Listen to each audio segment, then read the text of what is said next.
Welcome to the Prep Pigskin Report podcast, hosted by Papa Pig himself, Paul Rudy. 2, 1. Everybody, welcome to PPR podcast number 23. Everybody knows Burt. My name is Paul, and in the hot seat this morning, kick back, is Mater Dei assistant coach, Verlain Betofe. Verlain, how you doing? Hey, I'm doing good. How's it going on?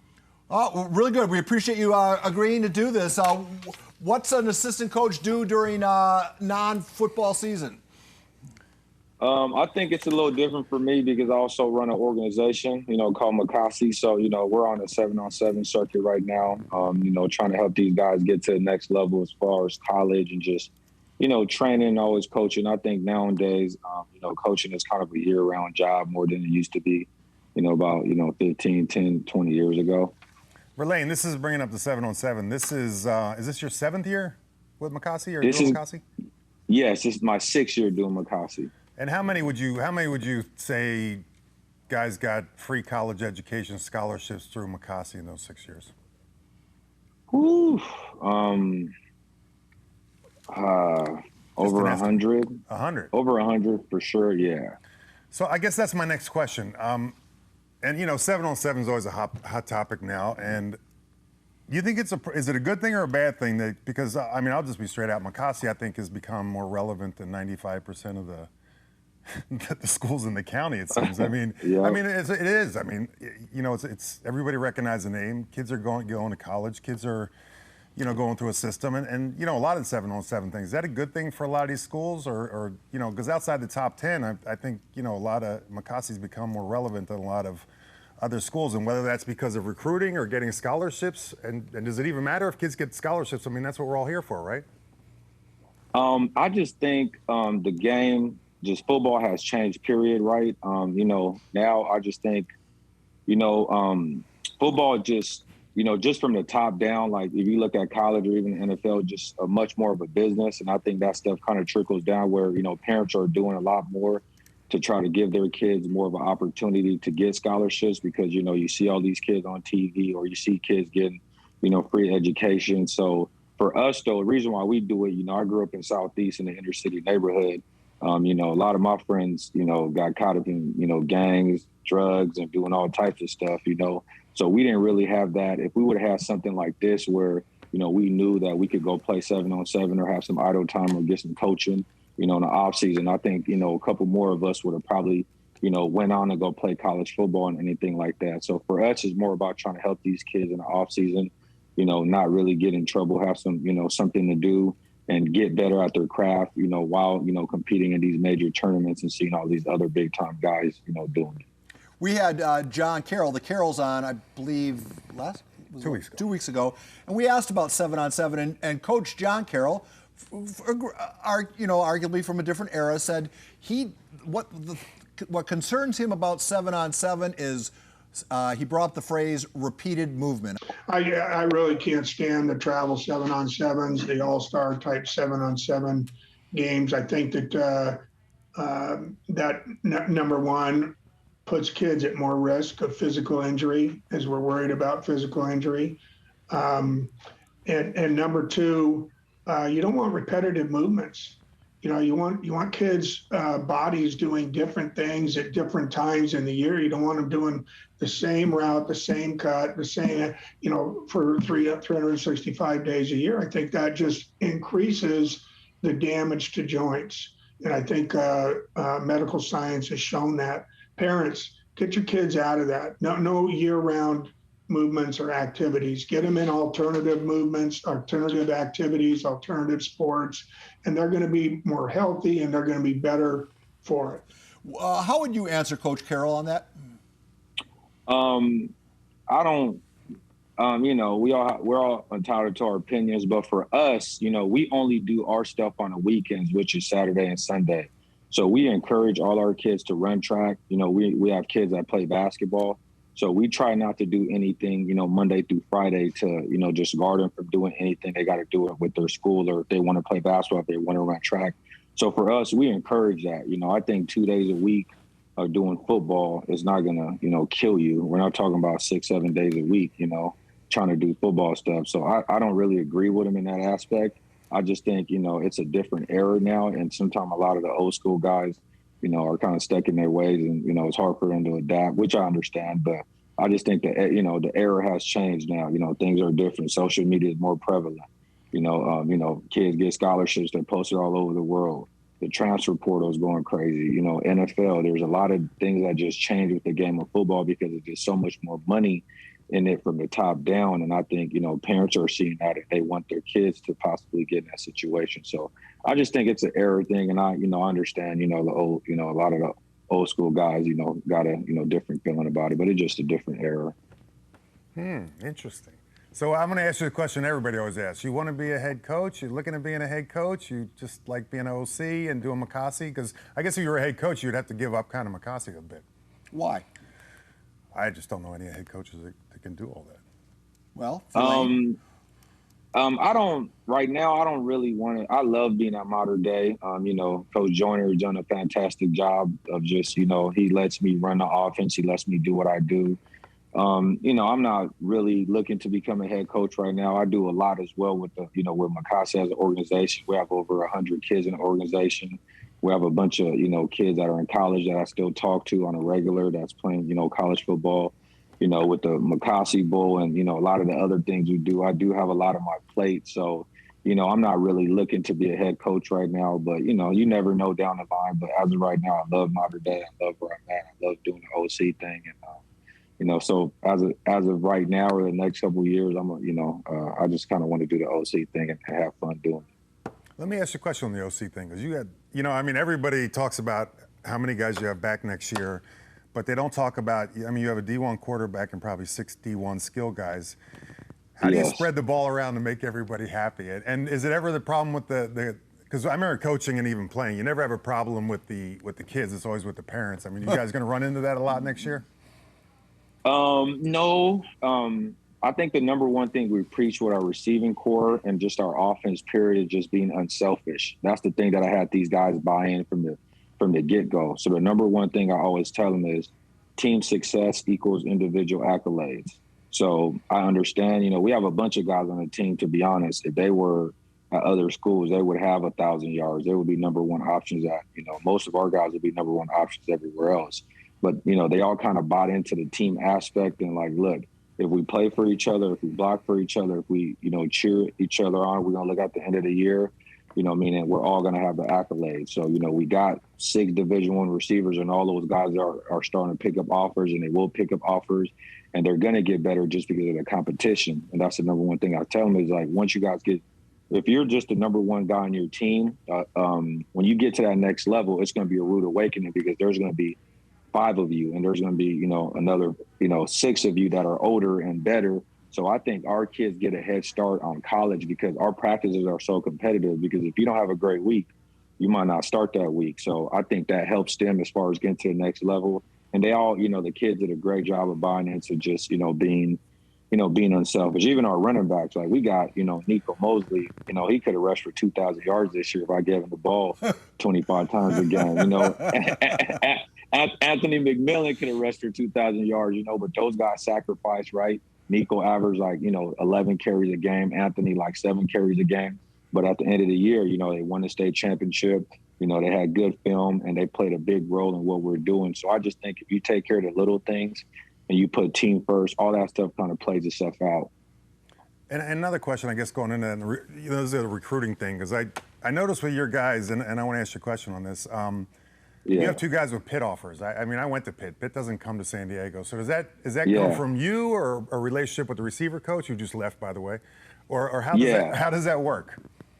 It just comes with me having a relationship with, Brandon Marion, who left. That was, that's my guy. I've been knowing him for a while, ever since he was at, where's the last school? He was at Holy, was it William and Mary? He was an OC at William and Mary. So we've had a relationship for a couple of years and, he loves speed and he loves guys that can play. So, we have a fantastic relationship. I just think nowadays too, a lot of my guys, I'm blessed that, they're getting opportunities to play at the next level. A lot of that is just for relationships that I've built over the years where, guys trust you. That's one thing about these college coaches too, right? They want to be able to trust you.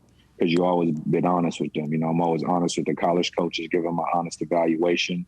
I don't believe in the rule that everybody could play Division I football. We've had a lot of kids we've sent NAIA. We've had kids we sent D3, D2, FCS, and even D1. So my message is always about, trying to get a free education or try to get as much education paid for. We had a quarterback that I coached a couple of years ago, was an NAIA kid, didn't know if he wanted to play football, I was like, look, if you just give it your all, you might have an opportunity to play at the next level.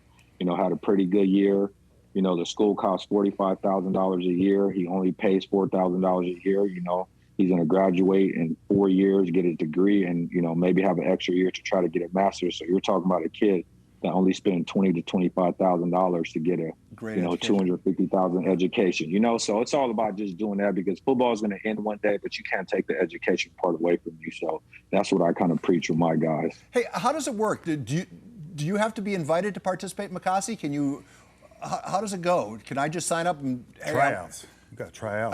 Do you have to earn a spot on this team?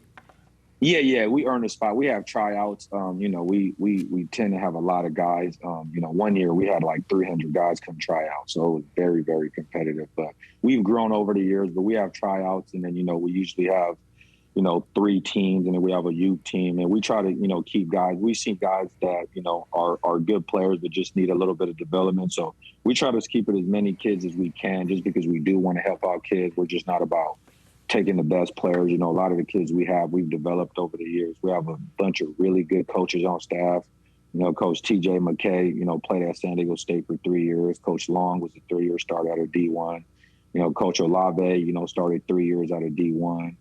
Coach Brown, our running back coach, played Division II football. Coach Jones played Division II football. So, I played Division I football. We have a lot of really good coaches on staff. Coach Shawcroft, Michael Shawcroft's dad's on staff, coaching linebacker. Carson Baker's dad's on staff, coaching linebackers. Coach Eddie Amon, quarterbacks. We have a lot of good people on staff and a lot of good coaches. And we don't run our, people call it 7-on-7, but if you come to our practice, you'll see we run ours like a Division I practice. Like, our linebackers are not just flying out there to go cover the flash. They're taking a read-step. Our quarterbacks, the same playbook I run at Mater Dei, I make these guys learn it in order to play for our team. We're not just going to go up there and draw everything. So, we want to win tournaments. That's all fine and dandy, but our goal is to get these kids back to the program, better football players. So we run everything like a legit practice. We only probably do 7-on-7, 30 minutes out of our 2.5-hour practice we do. Wow. Does that give you a competitive advantage then at Mater Dei, though, that the fact that you get your hooks into these guys so early that they get to know you and they get to want to follow you to high school? Careful. I don't know about follow. Careful. I don't know about follow me. I don't want to lead you into trouble here, but is there an advantage there? I don't think there's an advantage, because I think a good coach is a good coach. If you run a good program, you run a good program.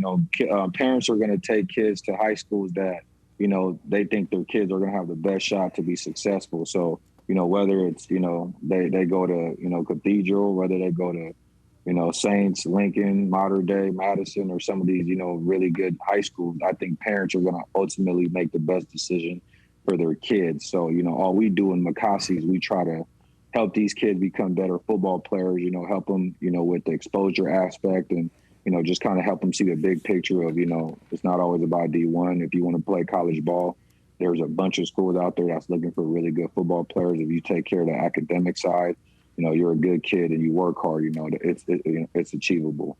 Yeah, I think that's the one thing we kind of lag behind other places. I mean, if you go to Florida, Pennsylvania, Texas, they have the 7-on-7, but they also, the one thing we don't have here is something for linemen. I mean, there's always these lineman academies at these other big states where skills camp. Yeah, but it's more of, a weekly thing like 7-on-7, and a guy like Verlain that'll go out there and push guys, and we don't really have that. I mean, it's kind of 7-on-7. The linemen are kind of out there on their own. They don't have that advocate kind of thing, which I wish we would have here, but you see it in other states.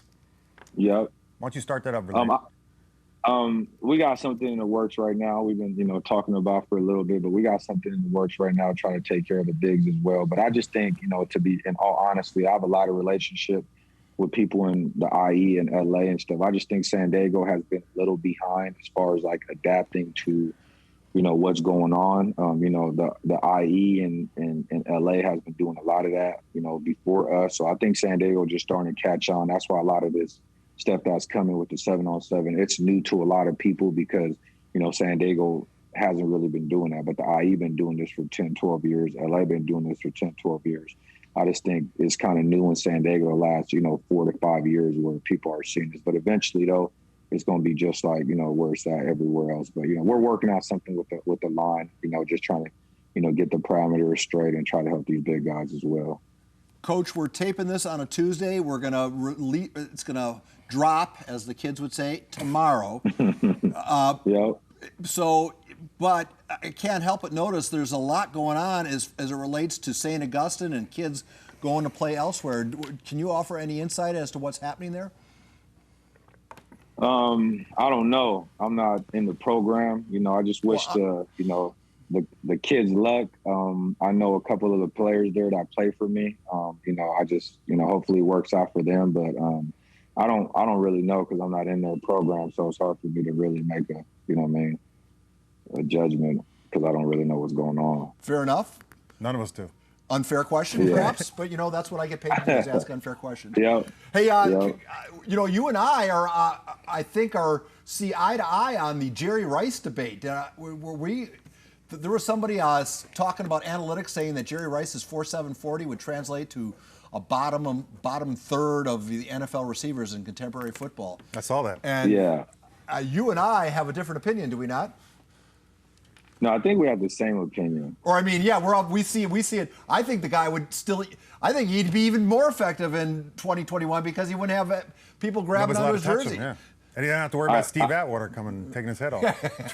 I agree. I tweeted something like, man, this dude should be incarcerated for 5 years and 3 months. Man. No, you say 8 years and 3 months. I don't know where 3 months came from. Yeah, you threw 3 months for good behavior or something. I don't know. Yeah, 3 months for good behavior, man. That's it. I just thought that was asinine. To me, Jerry Rice is the greatest receiver of all time. I have a stat. I remember I'm a big sports guy. The year he scored 22 touchdowns and broke the record, I don't think people understand. He only did that in 12 games. That's crazy. Yeah, it's nuts. No, analytics can sometimes. Yeah. I mean, you look at numbers hard enough, they can tell you any story you want to be told. Exactly. I 100% agree. And we talked about that yesterday. I mean, you look at analytics, but analytics doesn't tell you, all right, is it Tom Brady on the other side of the ball that I want to give the ball back to, or is it me? Hey, Verlain, because Burt has been raving about your sophisticated offensive attack since week one of this past season. So can you share with us who your offensive influences are? How would you describe your offense? I would describe it as fast, high octane, and just aggressive. I like to be aggressive. I like to attack. I like to attack defenses. I don't, that's our mindset with our offense. I tell our kids, we're trying to score 60 points every game. So I just think trying to get guys in space, try to get my playmakers the ball, try to make the game easy on my quarterback, trying to be balanced, so I always kind of adapt to my personnel. In the past I've had less receivers and more of a line, and I would run it a little bit more. But this year I was loaded with skill guys, so I threw it a little bit more. I just think it's adapting to your personnel and trying to get your guys in space and try to make the game as easy as possible for your quarterback, because that's that's the guy that needs to kind of pull the trigger. So he needs to be the extension of the coach for you on the field. So that's really my philosophy. Hey, because there's a lot, and I still don't know the answer, and I've asked everybody, and it seems to change. Are you guys in D2 or D1? Right now we're in D2, but you never know how this goes. But right now we got bumped up to D2, so I don't know if we're going to go to D1 or we're going to stay in D2. But as of right now. Yeah. Who makes that? Is that going to be Joe Hines that makes that decision, or do you make that decision? Who makes it? No, I think it's Joe Hines, and I think they're, I don't know. I've heard something about petitioning or something like that, but I think it's Joe Hines who makes that decision. Damn, Joe Hines, you should get him. Well, I mean, I get that D2 would be the easier route, but wouldn't it be more fitting to your talent to be in D1? I think we can play. We will play D1. It doesn't really matter where they put us. You know what I mean? I just feel like, I think the thing for us is like, we just want to play on an even playing field as everybody else. You know what I mean? Like if you're gonna bump us up to division, a year later, if a team's doing the same thing, make sure you bump them up to division. So. But for us, we're going to play anybody. We're willing to play anybody. We don't, we got the guys that do it, and we're going to have the guys doing it moving forward. So, it really doesn't matter who we play. Our kids know, we just gotta play Mater Dei football. Yeah, and that's kind of the thing I think that even Marlon was talking about. It's like you have a generational team or this great team, but then if you do move up to one, all those guys leave. The new younger kids are getting punished in one because it's harder to move back down. You should be able to come down you should come down as fast as you go up. All right, so it's been talked about on Twitter. We talked about it on this with Coach Joyner. Please empty out that backpack and tell us what's inside it. Man, that's the $1 million question right now. There's a lot of things in that backpack, but I can't really say what's in that backpack. It's kind of my good luck charm. So I got two things in there. Two things I do. My tradition is wearing a backpack, and I have these Kobe Bryant socks. You guys will see when I wear for every single game. I've worn it the last 6 years that I've coached. It's my Kobe Bryant socks. It just really gets in my Mamba mentality. So those are the two things you'll always assure with Coach V. He has his backpack on, and he has his Kobe Bryant socks on for game days. So we still didn't get what's in the backpack. We still don't know. We're going to have to rip that back off. Man, I'm going to steal that next game. Hey, it's the $1 million question. All right, so we're going to wrap this up, Verlain. While you get the last word, your thoughts on the state of San Diego high school football as it sits on January, January 12th, 13th, 2021, 22, excuse me. I think it's going well. For me, I think we're having a lot more kids, going to college. I see a lot of our kids going to the NFL. I just think we're growing as a football community, and I love where everything is going.